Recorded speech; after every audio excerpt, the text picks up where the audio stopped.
주님의 고난에 동참합시다. 오늘 이 시간에 주님 앞에 온전히 바로 서기를 원합니다. 주여 세 번 외치시고 통성으로 기도합시다. 주여, 주여, 주여. 하나님, 오늘 이 시간에 우리에게 하나님 주님의 십자가를 알게 하여 주셔서 하나님 이 세상의 죄를 통해서 하나님께 더 나아가는 시간이 되게 하여 주시옵소서. 하나님 고난에 동참하게 하여 주시옵소서. 항상 주님만을 바라보게 하여 주시옵소서. 주님의 십자가에 온전히 바로 서기를 원합니다. 하나님 우리를 인도하여 주시옵소서. 주님 우리를 인도하여 주시옵소서. 성령 하나님, 오늘 이 시간에 우리의 마음을 주관하여 주시옵소서. 우리와 함께하여 주시옵소서.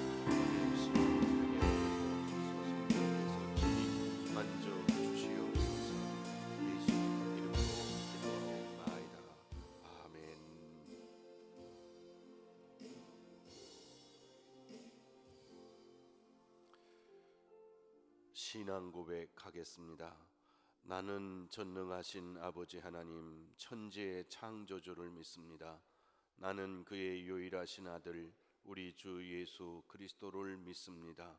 그는 성령으로 잉태되어 동정녀 마리아에게서 나시고 본디오 빌라도에게 고난을 받아 십자가에 못 박혀 죽으시고 장사된 지 사흘 만에 죽은 자 가운데서 다시 살아나셨으며 하늘에 오르시어 전능하신 아버지 하나님 우편에 앉아 계시다가 거기로부터 살아있는 자와 죽은 자를 심판하러 오십니다. 나는 성령을 믿으며 거룩한 공교회와 성도의 교제와 죄를 용서받는 것과 몸의 부활과 영생을 믿습니다. 아멘. 우리 서로 인사하겠습니다. 사랑하며 축복합니다.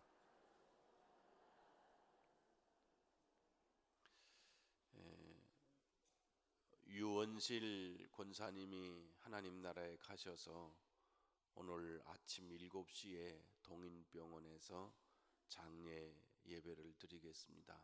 우리 교회 이민호 권사님, 김은숙 권사님이 큰아드님이시고 이문숙 권사님, 임명숙 권사님, 박영근 장로님이 우리 교회 나오고 계시고 또 우리 성도, 우리 교회 권사님들이십니다. 위로하시고 기도해 주시길 바랍니다. 하나님의 말씀은 로마서 4장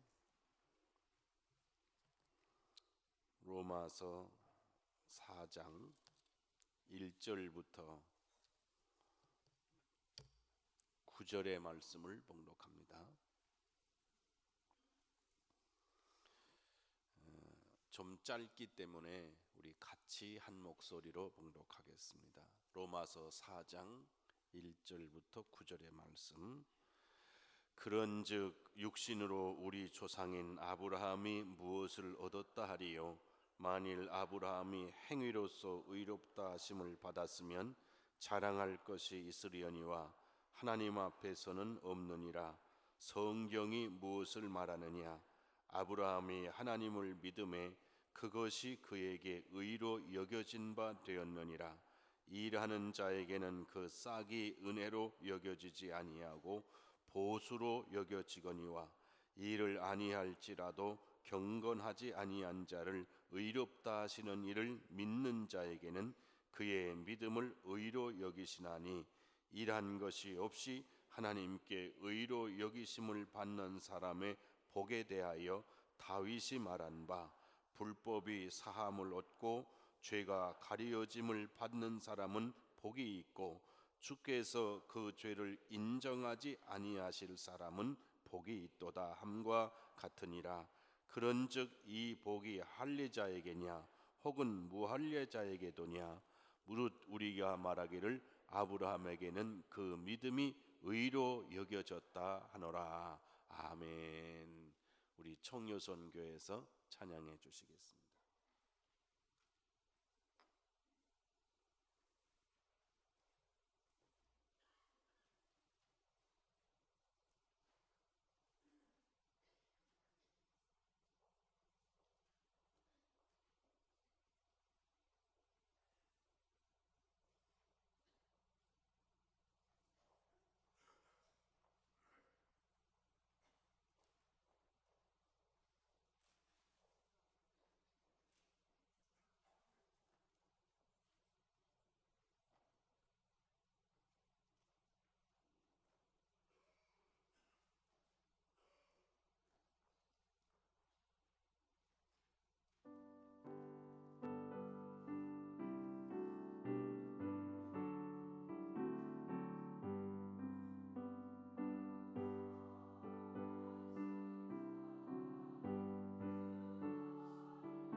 감사합니다. 우리 여선교회가 참 매년마다 애쓰고 수고하시는데 너무 감사합니다. 한번 손 좀 한번 들어보시죠. 남자분들 한번 손 좀 들어보세요. 남자분들이시여 손을 들으시옵소서. 내리시고요. 여자분들 한번 손 들어보시죠. 아유, 내리시죠. 20대에서 30대 사이 한번 손 들어보시죠. 20대에서 30대 사이 내리시고 31서부터 40까지 한번 손 들어 내리시죠. 41서부터 50대까지 내리시죠. 51서부터 60까지 내리시죠. 61서부터 그 이상 내리시죠. 20세 미만 할렐루야.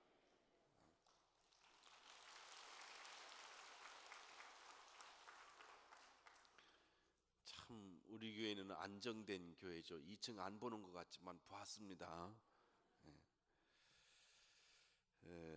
이 로마서를 이번 기회에 다시 살펴보면서 구원론 문제를 다시 확고히 하시기를 바랍니다.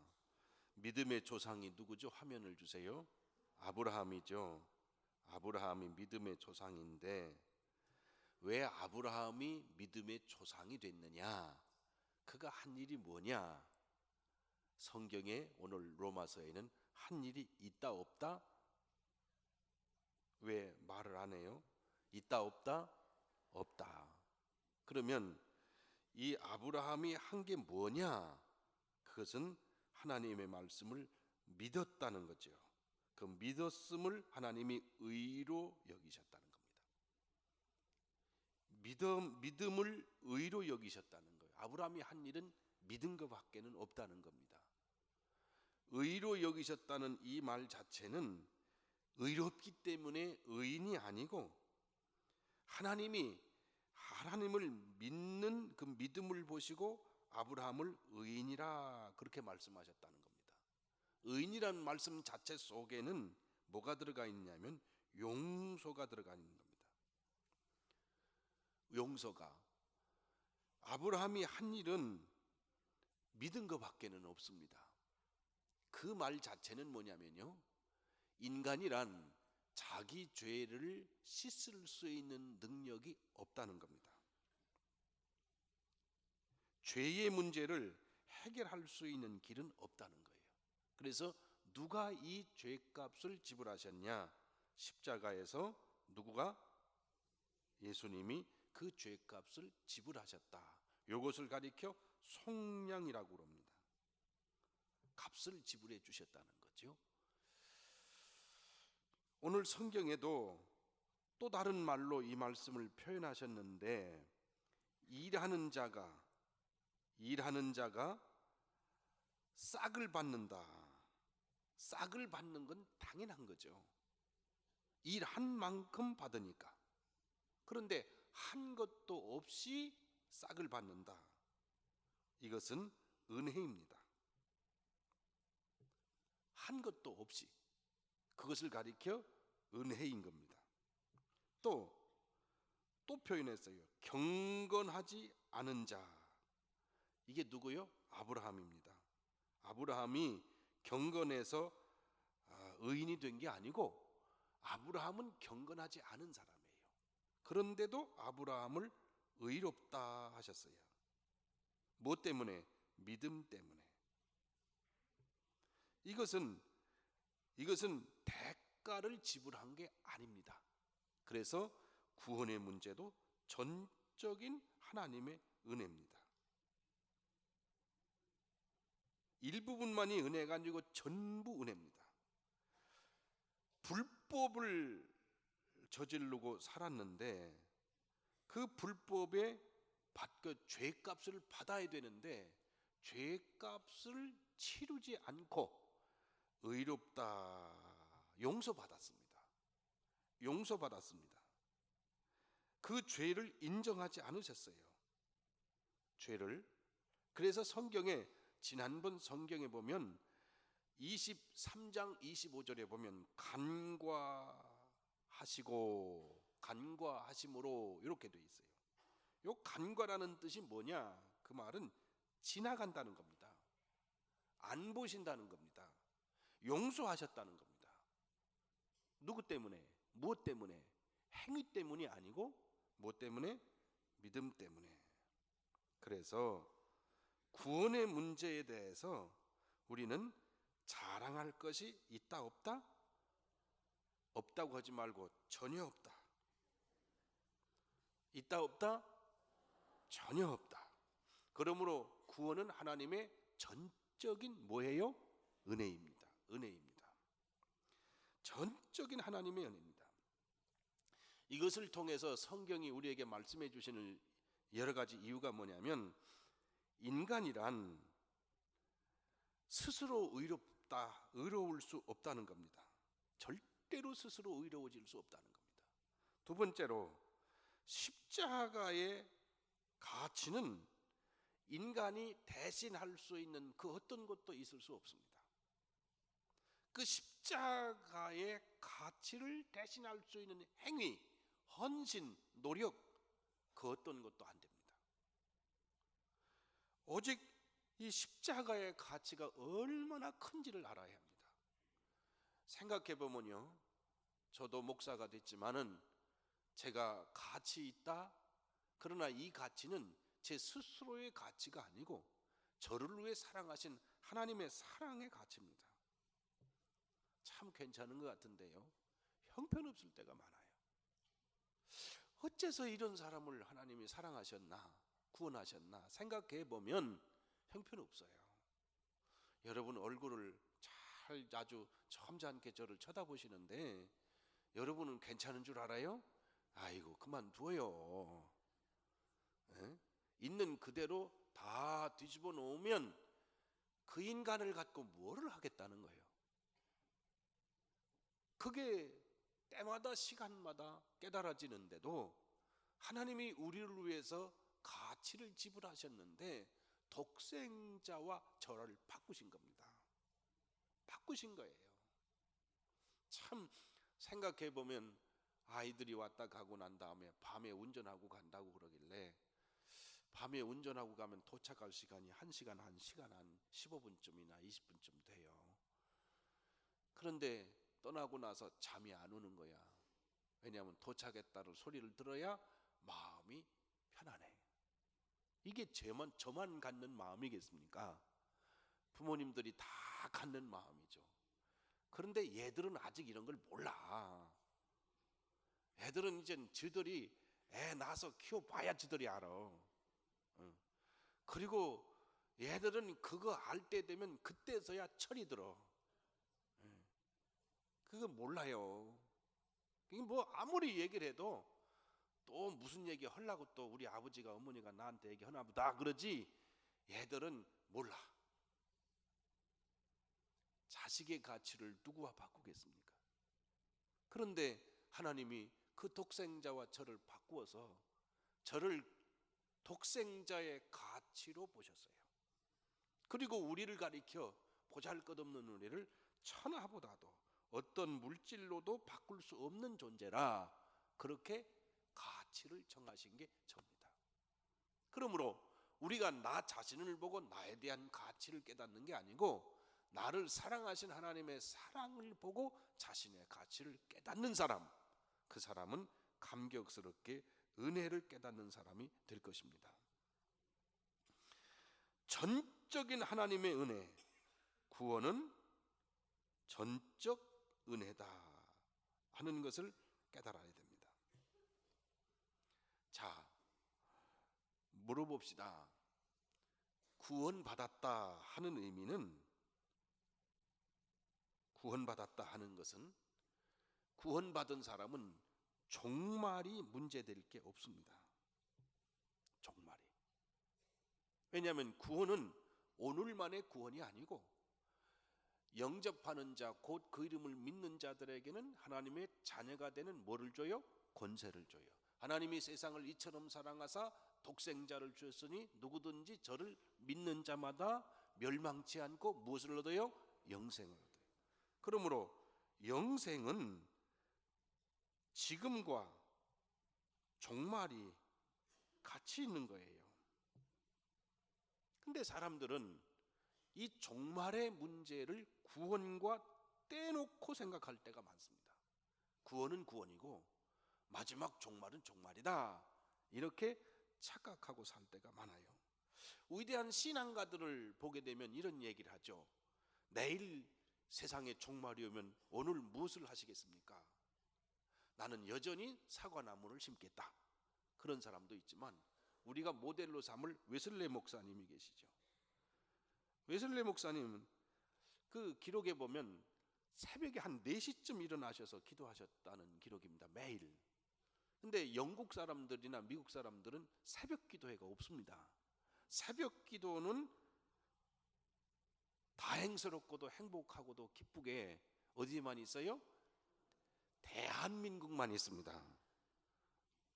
이 대한민국만 새벽 기도가 있어요. 그 새벽 기도가 왜 있냐? 그것은 우리 민족에게 주신 하나님의 축복입니다. 그래서 어느 분이 얘기하기를 6.25 전쟁 재난과 환란이 많았을 때 이 민족을 살린 것은 새벽 기도다, 그렇게 얘기하는 분도 있는데, 웨슬레 목사님은 개인적으로 새벽 기도를 하셨어요. 그리고 성경 읽고, 그리고 하루 종일 복음을 전하다가 돌아와서 또 기도하시고 주무시는 게 일상이었어요. 이렇게 물었어요. 내일 예수님이 재림하신다면, 다시 말하면 종말이 온다면 무엇 하시겠습니까? 잠깐 생각하다가 나는 여전히 아침 새벽에 일어나서 기도하고 식사하고 나는 전도하러 나갈 것입니다, 이렇게 얘기를 했어요. 그러니까 종말이 온다고 오늘의 삶이 변한다, 변하지 않는다? 안 변한다. 그런데 왜 한국 사람들은 종말이 온다고 과거와는 다르게 특별하게 행동을 할까? 이유는 2가지예요. 하나는 구원받은 사람으로서 삶이 구원받은 생활을 하지를 않아요. 그렇기 때문에 종말이 온다니까 화다닥 정신이 난 거야. 구원받은 사람은 언제나 현재적으로 현재성을 갖고 구원받은 삶을 살아야 될 줄로 믿습니다.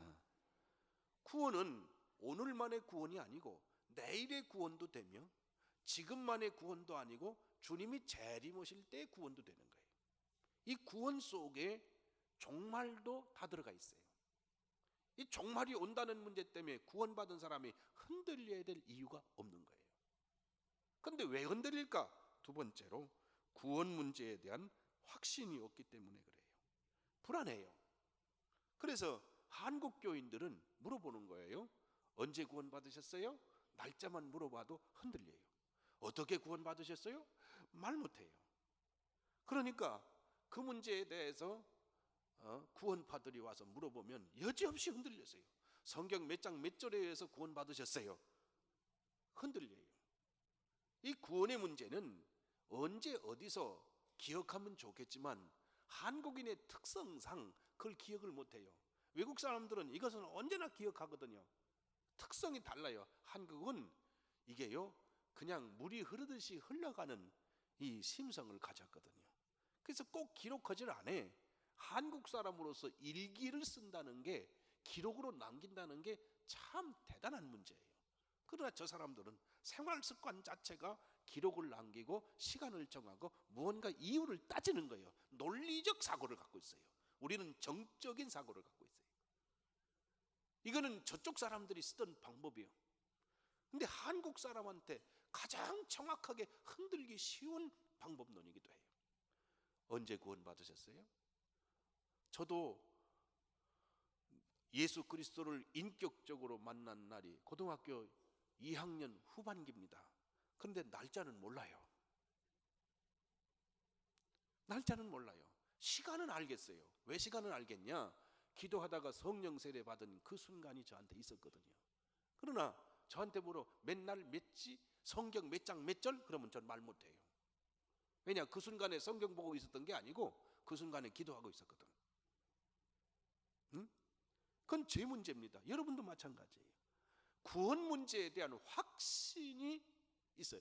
성령 세례를 받고 제 구원 문제에 대한 확신이 생겼어요.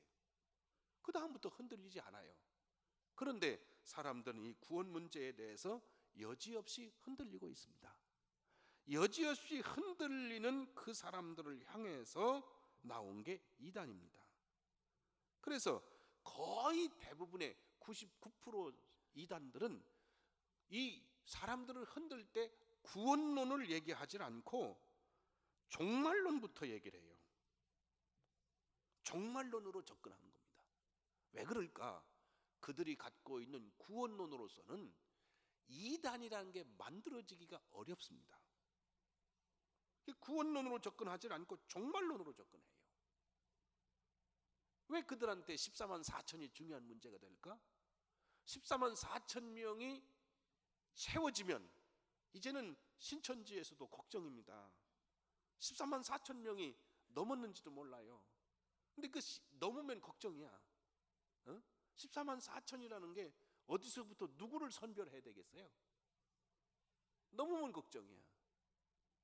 14만 4천이 되기 전에는 10,000명 모일 때, 20,000명 모일 때, 30,000명 모일 때 14만 4천으로 가자 그러고 가는데 이제 넘으면 문제야. 어떤 자격으로 그걸 선별해야 됩니까? 그리고 그러면 땅에 있던 사람과 하늘에 있던 사람이 합일이 된다는 거예요. 그러면 한 사람 속에 두 사람의 영혼이 들어가는 겁니까? 그런데 더 큰 문제는 뭐냐면 왜 그런 14만 4천의 문제가 한국에서만 일어납니까? 그것도 특별한 이유 때문에. 무슨 자격으로? 자격이 뭡니까? 자격이 신천지에 가담했다는 자격입니까? 이 땅에 순교한 사람의 영혼이 얼마나 많은데 지금도 순교는 계속되고 있는데 무슨 일을 했다고? 그러나 그 사람들은 이 14만 4천 명 숫자에 들어가려고 발버둥을 치고 가정도 내버리죠. 이 14만 4천 명에 들어갔던 사람들이 왜 가정을 버리나 그랬더니 빨리 가서 가정을 구원하기 위해서 그랬다. 구원하기 위해서 가정을 버린다는 겁니다. 이 사건은 자격은 지금도 순교자가 수없이 나와요. 제 핸드폰에도 순교자가 있어요 지금. 그런데 특정 파벌에 가입돼 있다는 것으로 천국에 14만 4천 명의 자격이 주어집니까? 그것도 일괄적으로 한국 사람으로서만. 무슨 소리를 그렇게 하는 거예요? 왜 종말론으로 접근할까? 그것은 구원 문제에 대해서 얘기하면 예수님을 대신하거나 십자가를 대신할 수가 없기 때문에 종말론부터 시작하는 겁니다. 예수님의 십자가를 대신할 수 있는 게 없습니다. 마태복음 24장에 보면요, 종말론 문제에 대해서 가장 많이 말씀하는 게 마태복음입니다. 신약으로 넘어와서는요, 구약은 다니엘서가 있지만 이게 신약으로 넘어와서는 마태복음이 있거든요. 마태복음 24장에 가보면 제가 띄엄띄엄 핵심을 제가 얘기를 잘하잖아. 그러니까 지금 쳐다보면 못 쳐다봐. 그러니까 날 봐. 언제 세상 끝이 오겠습니까? 세상 끝엔 무슨 징조가 있겠습니까? 예수님이 물으니까 너희가 사람의 미혹을 받지 않도록 조심하라. 이게 첫 번째예요. 지진이나 재난이나 환경장애가 아니에요. 예수님의 말씀은 사람에게 미혹받지 않도록 주의하라. 그때 많은 사람이 와서 내 이름으로 와서 내가 그리스도라 그럴 거예요. 그리스도는 누구요? 구세주요. 속죄의 십자가를 지지도 않았어요. 그러면서도 구세주라 그렇게 말할 거다.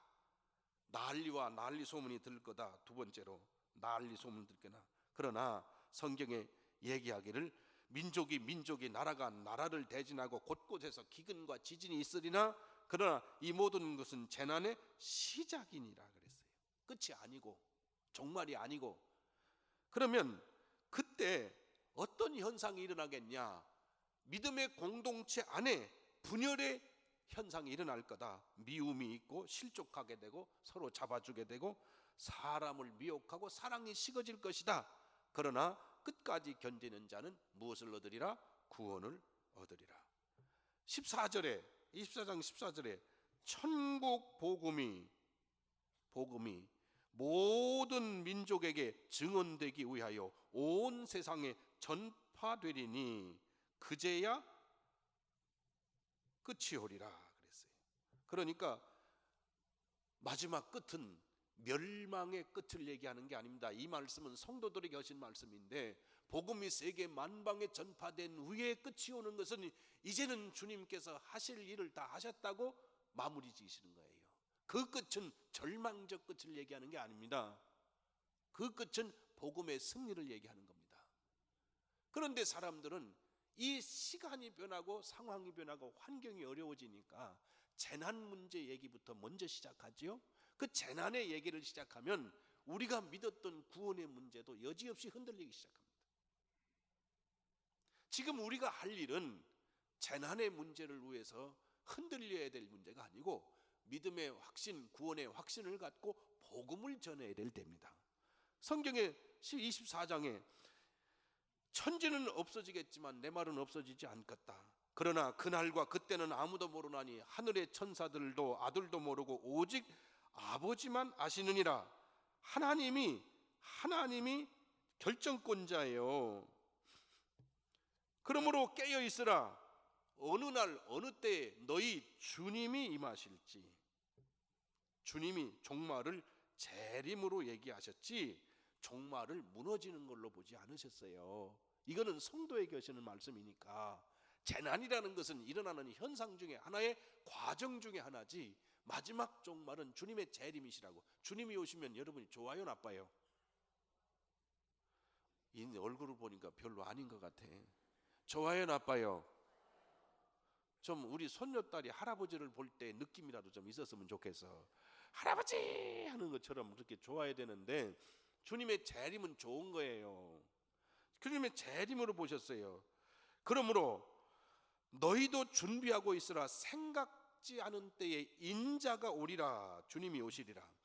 그때 45절에 보면 충성되고 지혜로운 종이 되어 주인에게 그 집 사람들을 맡아 때를 따라 양식을 나눠줄 자가 누구냐? 그러니까 주인이 우리한테 맡겼거든요. 주님이 우리한테 맡기셨어요.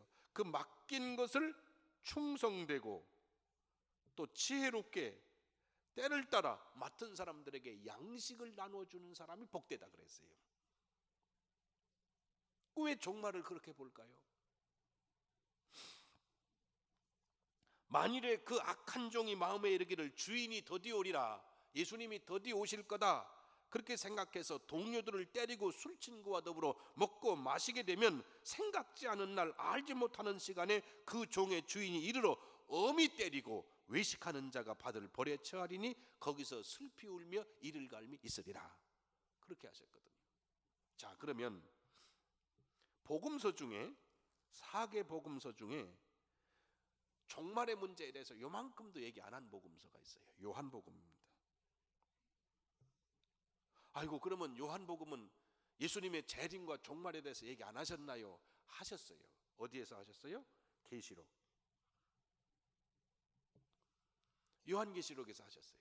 그러면 요한계시록에서 하실 때 이 계시록의 종말론, 계시록, 또 다니엘서, 아이고 글씨는 아시겠죠?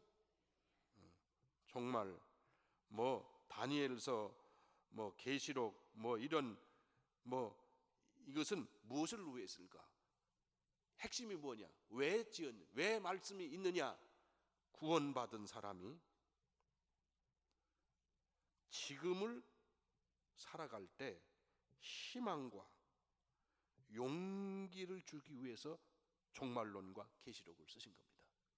예를 들어서 지금 살고 있는 성도들에게 필요 없는 거라면 왜 썼겠어요? 예? 자, 포로기에 있던 사람들, 그러나 포로기라는 상황은 험악하고 정말 처참하지만 그들은 구원받은 하나님의 백성이에요. 그 하나님의 백성들에게 구원받은 그 구원에서 흔들리지 않고 영원한 하나님 나라를 바라보며 살아갈 수 있도록 하시기 위해서 다니엘서를 쓰셨어요. 요한계시록은 시대마다 때마다 삶이 언제나 즐겁고 언제나 좋습니까? 핍박도 있고 환난도 있고 시련도 있고 문제 앞에 흔들릴 수밖에 없는 인간들, 그러나 구원받은 그 사람들의 가슴 속에 영생의 소망을 주고 흔들리지 않는 구원받은 사람으로 살아가도록 하시기 위해서 계시록을 쓰셨어요. 계시록이 협박하려고 쓴 게 아니란 말이에요.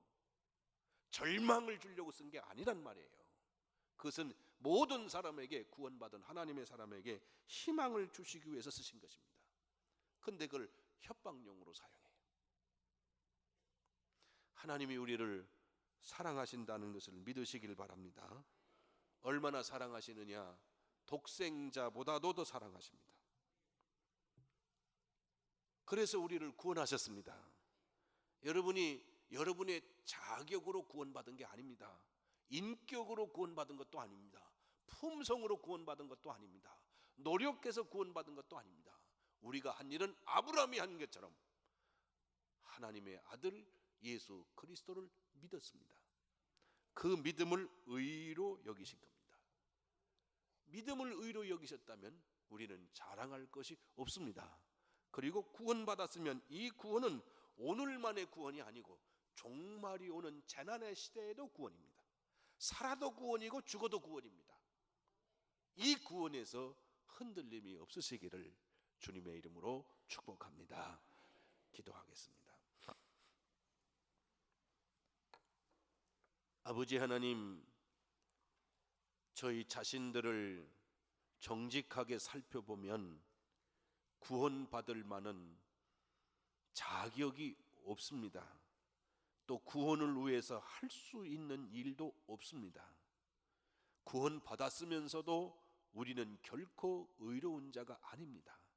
그러나 하나님은 우리가 우리를 위해서 보내주신 독생자를 믿으면 구원해 주시겠다고 약속하셨고 그 믿음을 의로 여기신 줄로 믿습니다. 이 하나님의 사랑을 다시 깨닫게 하여 주시옵소서. 머리로만 이해하지 않게 하시고 가슴으로 체험할 수 있도록 성령께서 일하여 주시옵소서. 만져 주시옵소서. 체험하게 하여 주시옵소서. 오늘도 구속의 은혜를 감사하며 살게 하시고 우리에게 오신 십자가는 과거적 십자가가 아니요 지금의 십자가요 앞으로 영원히 함께 하실 구원의 완성이신 십자가임을 믿게 하여 주시옵소서. 자비하신 아버지, 그러나 저희들의 삶에서 이제는 십자가에서 죄된 육신은 죽게 하시고 예수 그리스도의 몸으로 다시 새로워질 수 있도록 축복하여 주시옵소서. 아버지 하나님, 우리의 가슴 속에 지은 죄도 많고 생각도 더럽고 삶도 더럽고 욕심에 얽매였던 우리 자신을 긍휼히 여겨주시고 흘리신 보혈로 씻어 주시옵소서. 생활 속에서 지은 죄악을 용서하여 주시옵소서. 우리의 생각이 거룩해지게 하시고 생활이 거룩해지게 하시고 삶이 거룩해질 수 있도록 주여 축복하여 주시옵소서. 이 새벽에 엎드려 기도하옵나니 성도의 가정이 거룩한 백성의 가정이 되게 하여 주시옵소서. 특별히 우리 자녀들이 세상을 살면서 성령의 통치를 받게 하시고 구속의 은총 속에 살게 하시며 오히려 세상을 생명길로 이끌어가는 하나님의 사람들로 성장해 가고 성숙해 갈 수 있도록 축복해 주시옵소서. 사는 생활의 현장에서도 구원의 복음이 빛을 발하게 하시고 생명의 복음을 밝히는 하나님의 일꾼이 되게 하여 주시옵소서. 주여, 이 새벽에도 저희들이 이 나라와 민족을 위해서 기도합니다. 세계 유일의 아픔을 겪고 있는 분단 국가요, 우리의 미래에 대해서 불안해할 수밖에 없는 아직도 전쟁이 끝나지 않은 국가입니다. 주여, 이 나라를 지켜 주시옵소서. 과거에도 지켜주셨듯이 선하신 주의 손길이 이 백성을 지켜주시되 어서 속히 남북의 분단 문제가 해결되어 통일이 되게 하여 주시옵소서. 한 민족이 서로 만나게 하시고 그 이 민족이 복음의 민족으로 바꾸어지게 하여 주시옵소서. 아버지 앞에 또한 간구드리옵나니 한국 사회가 타락해 가지 않게 하시고 교회가 타락하지 않도록 지켜 주시옵소서. 새벽에 엎드려 기도하는 성도의 간구를 들어주셔서 이 민족의 정신세계와 문화생활 수준이 바꾸어지게 해주시고 곳곳에 열려져 있는 술집이 문을 닫게 하시고 하나님의 사람들이 일어서서 복음으로 해서 일할 수 있는 거룩한 나라, 영적으로 성숙한 나라, 부강한 나라들이 된 나라가 되게 하여 주시옵소서. 아버지 하나님, 113년 전에 우리 교회를 이곳에 세워주셨습니다. 하나님 세계 만방의 복음의 빛을 발하는 생명의 재단이 되게 하여 주시옵소서. 주여, 우리 교회를 통해서 하나님의 뜻을 이루어 주시옵소서. 우리는 능력이 없고 부족하나 주께서 쓰시면 무능한 자라도 유능하게 쓰여질 줄로 믿습니다. 미련한 자라도 지혜롭게 쓰실 줄로 믿습니다. 힘이 없지만 주께서 쓰시면 올림픽을 통해서 세계 만방의 복음을 전하는 새로운 사명을 감당할 수 있는 교회가 될 줄로 믿습니다. 주여, 은혜를 베풀어 주시옵소서. 주께서 이 시간 성도의 가슴에 십자가에 못 박히신 그 손으로 안수하여 주시옵소서. 근심의 문제를 해결하여 주시옵소서. 마음의 어두운 문제를 해결하여 주시옵소서. 깊은 외로움에서 벗어나 하나님의 은혜에 감격하며 살게 하여 주시옵소서. 병석에 있는 성도들을 안수하여 주시옵소서. 회복하게 하여 주시옵소서. 곳곳에 무너진 곳이 다시 일어서 영육간에 건강한 하나님의 사람들이 빛을 발하며 살아가게 하여 주시옵소서. 오늘 이 새벽에도 하나님 앞에 귀한 예물을 드립니다. 주께서 이 예물에 기름 부어 주시옵소서. 선교사님들의 가슴 속에 새 희망을 주게 하시고 복음의 불길이 저 남미에 타오를 수 있도록 은혜를 주시옵소서. 이 나라의 60만 장병들을 살려주시고 저들의 영혼에 생명의 복음이 들어가게 하시고 피 묻은 예수 그리스도의 복음이 들어갈 수 있도록 축복하여 주시옵소서. 젊은이들이 살면 민족이 살게 될 줄로 믿사오니 생명이 저들의 가슴 속에 있도록 은혜를 베풀어 주시옵소서. 아버지 하나님, 사비하신 아버지께서 사랑하는 성도들, 이 시간 주님 전에 낮아온 성도들을 거저 보내지 마시옵소서. 은혜를 주시옵소서. 성령 체험하게 하여 주시옵소서. 기도의 문이 열려지게 하여 주시옵소서. 찬송의 질이 바꿔지게 하시고 말씀 듣는 은혜의 질이 바꿔지도록 복을 내려 주시옵소서. 거룩하신 주의 성령이 오는 길 가는 길에도 함께 하시고 뜨겁게 기도할 때 성령께서 친히 만져주시고 역사하여 주시옵소서. 오늘도 성도들이 살아 움직여 복음이 성도들을 통해 전파될 수 있도록 축복해 주시옵기를 예수 그리스도의 이름으로 간절히 기도하옵나이다. 아멘. 하늘에 계신 우리 아버지, 아버지의 이름을 거룩하게 하시며 아버지의 나라가 오게 하시며 아버지의 뜻이 하늘에서와 같이 땅에서도 이루어지게 하소서. 오늘 우리에게 일용할 양식을 주시고 우리가 우리에게 잘못한 사람을 용서하여 준 것 같이 우리 죄를 용서하여 주시고 우리를 시험에 빠지지 않게 하시고 악에서 구하소서. 나라와 권능과 영광이 영원히 아버지의 것입니다. 아멘. 적어도 10분 이상 뜨겁게 기도하시고 방언으로 기도하실 분은 방언으로 기도하시고 조용히 기도하실 분은 조용히 기도하시고 집중해서 기도하시고 나가시기를 바랍니다. 내 영혼이 은총 입어 중한 죄짐 벗고 보니 슬픔 많은 이 세상도 천국으로 와도다. 할렐루야 찬양하세. 내 모든 죄 사함받고 주 예수와 동행하니 그 어디나 하늘 높은 산이 거친 들이 궁음하기나 궁궐이나 내 주 예수 모신 곳이 그 어디나 하늘나라. 할렐루야 찬양하세. 내 모든 죄 사함받고 주 예수와 동행하니 그 어디나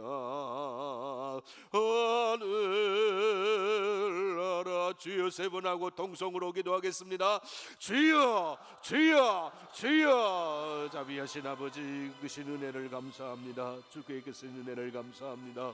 주여 성령께서 이 시간 함께 하셔서 우리에게 회개의 영을 보주옵소서.